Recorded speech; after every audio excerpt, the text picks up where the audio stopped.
Ladies and gentlemen, welcome back to the Texas Rangers franchise here on MLB The Show 21 and the MSM Sports Network. I know it's been a couple days since my last episode went up, and I do apologize for that. I'll be honest, my work calendar has been crazy, and when I do get home late, it's just hard to record content and get episodes up. But I do want to keep this series alive. I don't want to just let it fade away, and I do certainly want to bring this series to some sort of completion.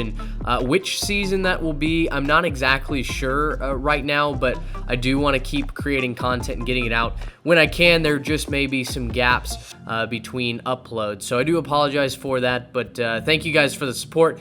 Leave a like and subscribe if you are new to the channel. My plan is to have Madden content once they roll out the scouting update, so stay tuned for that. But right now, we are at the end of June, the beginning of July, and we played pretty well in the month of June.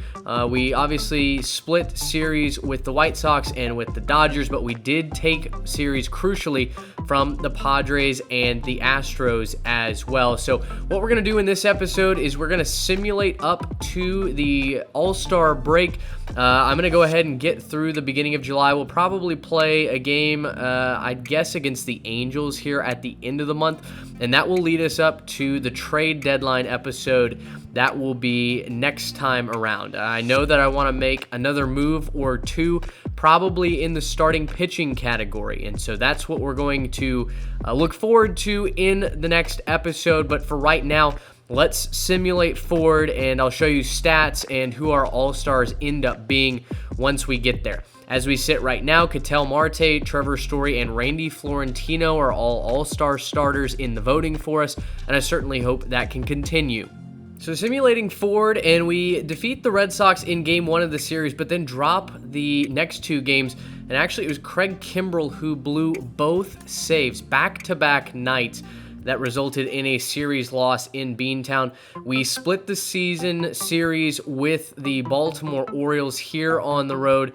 Not a great performance. We gave up a lot of runs in this series, and Carlos Martinez and Colby Allard both take losses. But then we did get series wins against the Rays and the Blue Jays to get us into the final series of the first half against the Angels. We'll have to simulate that one before we head into the All-Star game. But all in all, I'm pretty happy with how this first month has gone. We're staying consistently, 24 games above 500. Obviously, the lead in the division continues to grow. We're now up to 8.5 games, and far and away the best team in the American League West. In fact, we have the best record in all of the American League. We trail only the Dodgers for the second best record in all of Major League Baseball. So hard to be unhappy with how that is shaking out. I really like the progress that our team is making. Let me show you the stats right here, and you see the top of the lineup is on fire. David Dahl, 18 bombs out of the leadoff spot. He's batting .326. Marte having a great first season. Trevor Story, I can't ask for anything more than what Trevor Story has given us. He has been phenomenal. His hitting stats are actually starting to degrade just a little bit. That might concern me, but .312 the average, 20 bombs, 68 RBIs. He might get past that 41 home run mark, but for sure, I think he's going to have more than 96 RBIs.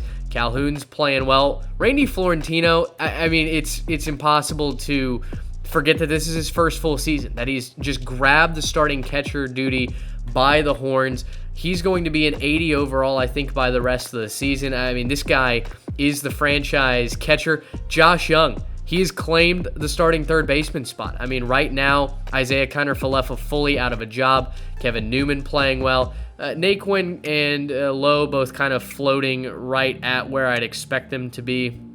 Not doing anything tremendous. Nick Solak, playing against lefties, has done really well, .276 the average. He's even got 43 RBIs in limited production. Sam Huff, JP Martinez, and Isaiah Kiner-Falefa rounding out the bench. Pitching rotation looks like this. Glasnow not having an ace-like season, but still 7-4, not mad at the record, but the ERA is way too high, almost at 4. Our starting rotation has started to struggle just a little bit. We're giving up quite a few runs, and that's why I'm really interested in going out and getting another starting pitcher. There are a couple of good ones on the market that I think could really behoove us down the playoff stretch. You see guys like Matt Foster, who when he came over to us had an ERA sub 2 that has ballooned quite enormously. Basically, he's almost doubled his ERA. So I don't know if we need another bullpen arm, if maybe we replace one of the guys in the starting rotation like Yuri Rodriguez or Tyler Beede, move them to the bullpen, but no doubt, in order to go after and chase a World Series, we're going to need an upgrade here in the pitching staff. One thing to make you aware of before we get into the rest of the All-Star break, the number 2 prospect now in all of baseball, Blaine Inlow, will play in the Futures game. Inlow has had a career-defining season so far at AAA's, 4-2 with an ERA south of 3. He's got 80 strikeouts in 93 1/3 innings. That stat has started to climb for him. Plus, he's only allowed 5 home runs in that 93 1/3 innings streak. I'm so proud of what he's done. I think that he's going to be at the big league level for us maybe as soon as next year. I think he could make his major league debut. Dan Porton also makes the Futures game as the starting catcher. Porton is developing quite nicely, batting .245, 4 home runs, 20 RBIs. The walks I wish would come up just a little bit, but overall, very happy with what Dan has done for us. I think he provides a nice little future. And Robert Hassel has started to pick things up, now batting .278. If you remember back to the last time we showed what he was doing, Hassel was batting below .200. Since then, he's gone on an absolute tear. I think he's a guy that potentially could make the big league roster at some point next season as well. So on the whole, in the 2024 campaign, be on the lookout for Inlow, for Porton, and for Hassel as well. Very quickly, here's a look at the Home Run Derby participants for this season. Michael Conforto leads all of Major League Baseball with 31 bombs for the Mets. You notice that the Rangers do not have a contestant here in year 3. We had Joey Gallo in year 1, Willie Calhoun obviously last season, but not the case for us this year. And interestingly enough, the All-Star game being played at PNC Park. I love PNC Park, one of the most beautiful venues in all of Major League Baseball. Next season, by the way, if you stick around, I think for MLB The Show 22, we might be going to Pittsburgh for our franchise. We'll just have to kind of wait and see. But we simulate up to the All-Star game, and I'll show you the Texas Rangers All-Stars. We're going to have a couple of them, and this one, unfortunately, I don't know why it's being played in Colorado. That's what it defaulted to.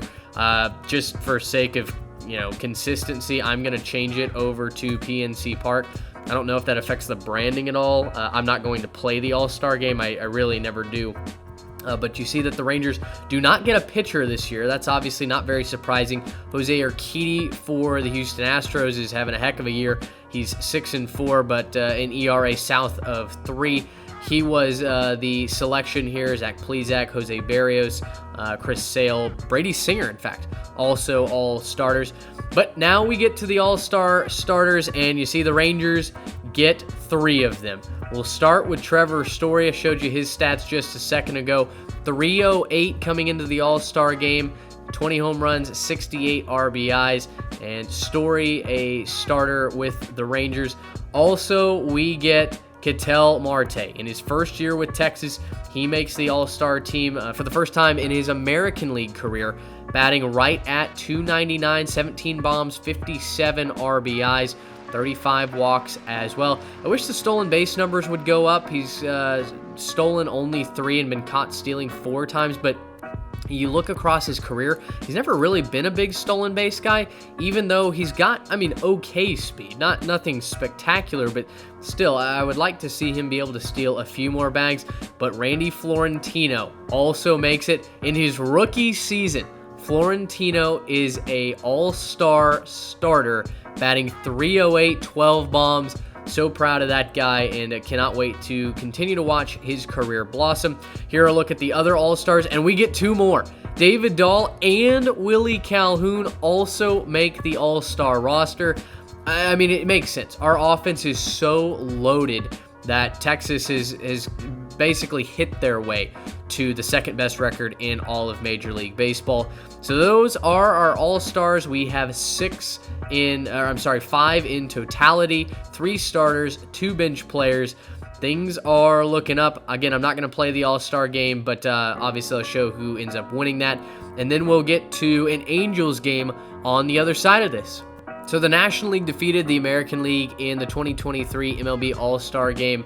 It is what it is. It happens. Again, I don't really put any stock in that, but we are up to the Los Angeles Angels series, and this will be the only game that I think we play in the month of July, at least on camera. I'm trying to decide who I want to play against, and gosh, it's kind of hard to pass up a showdown with Shohei OHTANI. I know that we've pitched with Tyler Beede a lot in recent episodes, but still, to get to see Shohei OHTANI, maybe get a little bit of a revenge as well from our opening day episode in 2022.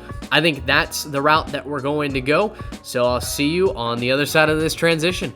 Well, we're going to get to the full game in just a moment, but I decided to quick manage Game 1 of the series, and it came down to the bottom of the 10th. The Rangers with a comeback in the bottom of the 9th inning after trailing the entire game.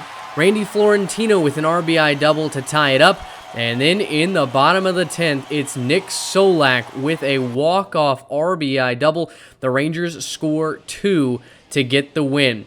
Now, we would drop Game 2 of the series, meaning that this final game between Tyler Beede and Shohei OHTANI was the rubber match, and Beede's pitched well this season, but that would not continue today. As Mike Trout, with 2 outs here in the top of the first, ropes an opposite field double all the way to the wall in right field. Trout, one of the team leaders for this Halos team in doubles, and you see the Angels also among the American League's elite. 4th, in fact, when it comes to doubles. Jared Walsh, the next batter, and he's going to trade places with Trout. A long double off the right center field wall, just eluding the Rangers bullpen, and just a couple batters in, the Halos already have a 1-0 lead. But they wouldn't stop there. The next batter, Jesse Winker, batting .329, and he's shopping in the gap. This one to left center field. It rattles up against the wall, and Dahl's throw back in will hold Jesse at second base. Back-to-back RBI doubles for the Halos. Anthony Rendon, the next batter. He's going to right field. This one will fall just in front of Naquin. Here's the throw to the plate. It's going to be close. The slide and the tag is not in time. Winker scores from second, and the Halos put up a trio of runs in the inning.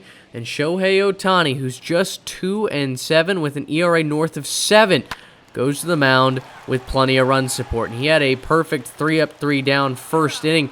The Halos up 3-0 and cruising with momentum.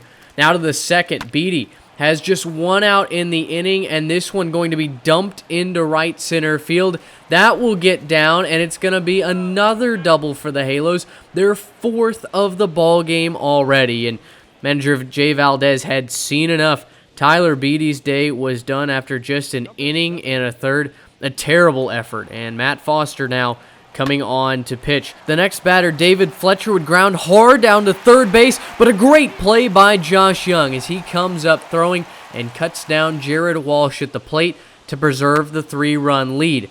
Now Foster would also get Mike Trout to ground out harmlessly in front of the plate, and it's still just 3-0 despite the Halos threatening there in the second. Next pitch of the ball game is clobbered deep out to right field, and Willie Calhoun strikes first for the Rangers here. The Rangers had gone 3-up, 3-down in the first, and as I mentioned, the very next pitch they saw as a team, Calhoun sent out to right field, his 16th bomb of the season. Well, we go to the top of the third, and it's Jesse Winker again. He's doubled already, and he's going to add a solo shot high off the batter's eye. And just like that, the Halos get their run back. Winker's 16th of the season, and an absolute bomb given up by Matt Foster. Nate Lowe up now with nobody out in the bottom of the third, and this was when OHTANI got into a groove with the strikeouts. He strikes out Lowe. He's going to get David Dahl as well. The Rangers would leave a man on in the first.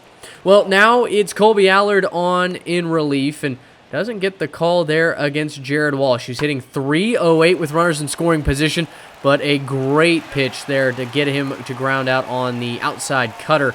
Nice play there by Kevin Newman to flip it over to short. But the Rangers' bats still remain cold as Trevor Story goes down here in the bottom of the fourth. OHTANI's breaking stuff was the difference early. You got Trevor Story, you get Willie Calhoun on the exact same pitch. A filthy slider into the dirt, and OHTANI just in total control. But the Rangers got 2 runners on. They did threaten, but Kevin Newman's lazy line drive would end the inning. So Shohei goes to the bottom of the 5th with a 3-run lead.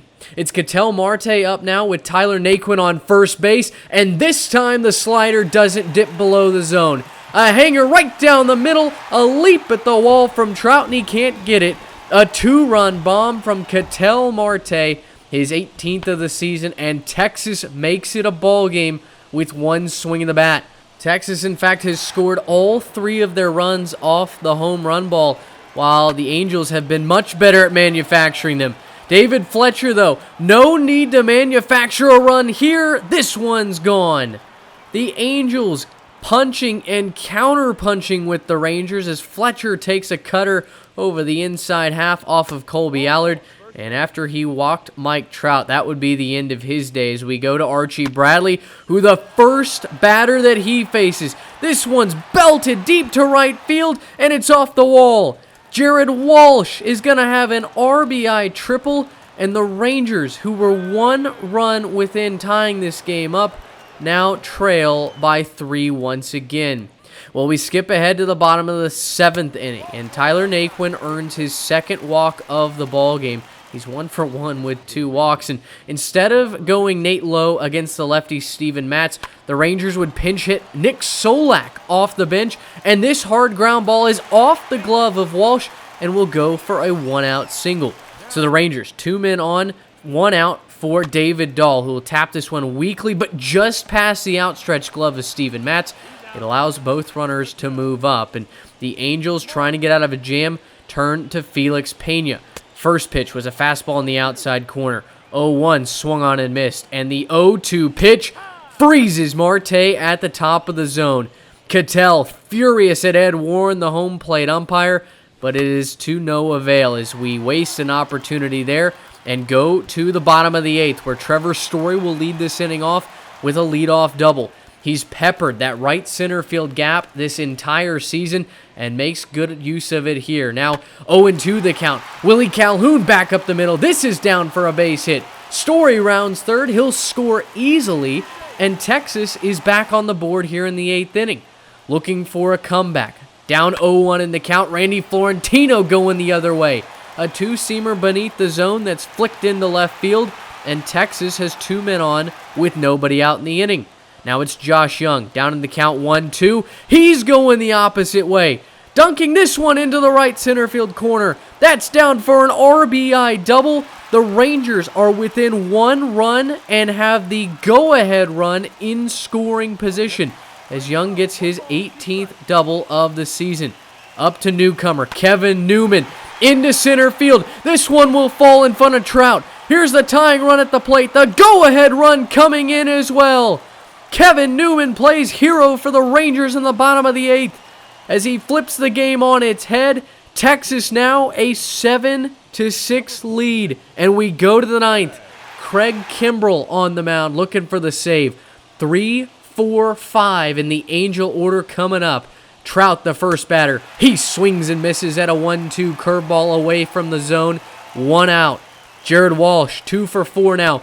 He sends this one hard hit back up the middle, but playing into the shift. Nice play from Trevor Story, and there are 2 away as it's Jesse Winker, also 2 for 4, hitting over .330 at this point, and he draws the count full. Rendon on deck, waiting. The 3-2 pitch is swung on and missed. Texas wins a thriller over Anaheim to take the series 2-1. And what a comeback it was for Texas on the eve of the trade deadline. As you get a look at some of the highlights, and even though we did come back in this game, which was a blast to play, it really highlighted the need for some more pitching. So in the next episode, we are going to make some big moves, I think, for not only starting pitching, but I think we need to go get one more relief pitcher as well. Clearly, we're one of the best in all of Major League Baseball. We have the second best record right now, but we're not good enough to win a World Series. The next episode, we've got a deep farm system. We're going to go ahead and make some moves to try and alleviate that issue and hopefully propel us to a deep postseason run. As you get a look at the standings, I'll identify some of our trade candidates coming up in the next episode. But the final thing I wanted to point out, look at all the trades the teams like the Red Sox are making. Boston had an atrocious start to the season. We played them earlier on when they were 8-23.